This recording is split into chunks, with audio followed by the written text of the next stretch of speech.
was set up real nice. You know what I mean? Banjo technique, and it's set up basically for me to come free.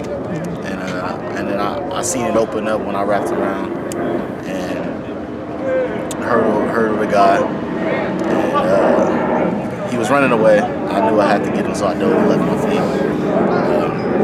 Grabbed his legs, and then the fumble was surprising. His fumble, I seen that, grabbed that, and tried to pick it up and take it for a touchdown.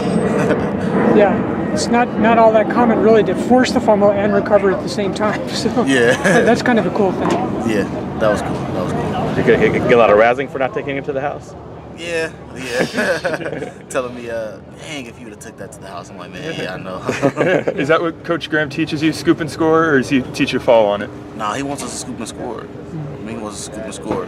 I mean, it was a situation to where I could have grabbed it, you know what I mean? But if it's a situation where got a whole bunch of people around you, then that's where you have to dive on it. It just depends. Your first kind of game-changing play here at ASU as a freshman, what were some of your family, your friends back home saying as they watched it on national television?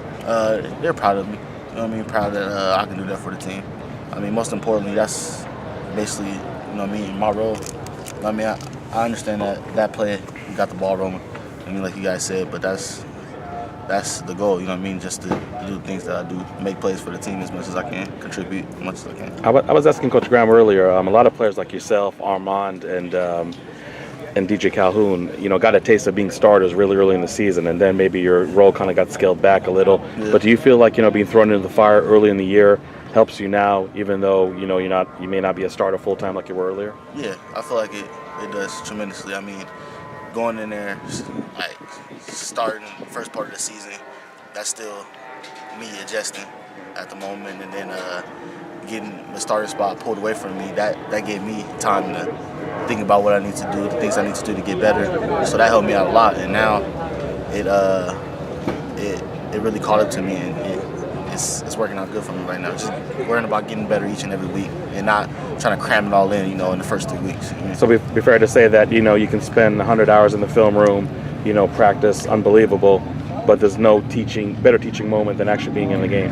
Yeah, I mean, being in the game, you actually get to see it. I mean, hearing it and talking about it is one thing, but actually being in the game, seeing it for yourself is a whole different thing. And that's the way I learn personally. You know what I mean? It's more of a hands-on learner, and that's helped me a lot too. When you weren't starting, what were some of those things you were trying to improve on? Improve on techniques like my first 2 steps, reading my keys and things like that. You know what I mean? When I first got here in camp, they kind of let me do my own thing, and I mean, it was working for a moment, and then they started trying to teach me technique, but I was thinking myself, it was working during camp, so why not do it? Why can't I do it right now? You know what I mean? So the adjusting part, so I had to deal with that. As a freshman on a national stage like that Notre Dame game, what was just that atmosphere like for you? The atmosphere was great for me. I haven't seen anything like it. You know what I mean? A packed crowd. When I was in the middle of the field, at one time I had to just take a moment and just look around. You know what I mean? It was a great moment. But when you're in the game, you kind of I don't know. I don't really think about that. You know what I mean? But I had to take that moment to look around. But the atmosphere was great. I never seen nothing like it. But I mean, every team and every young player wants to be even keel. Forget about the last play, forget about last week, win or lose. You think it's harder for true freshmen to go ahead and do that, just have a short-term memory during the game and even after a big win like Notre Dame?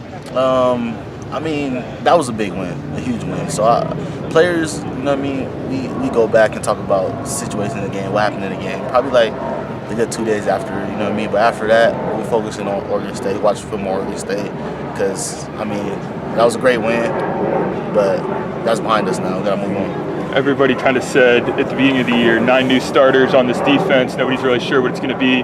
You guys kind of had a chip on your shoulder coming in. Would you say that chip's still there?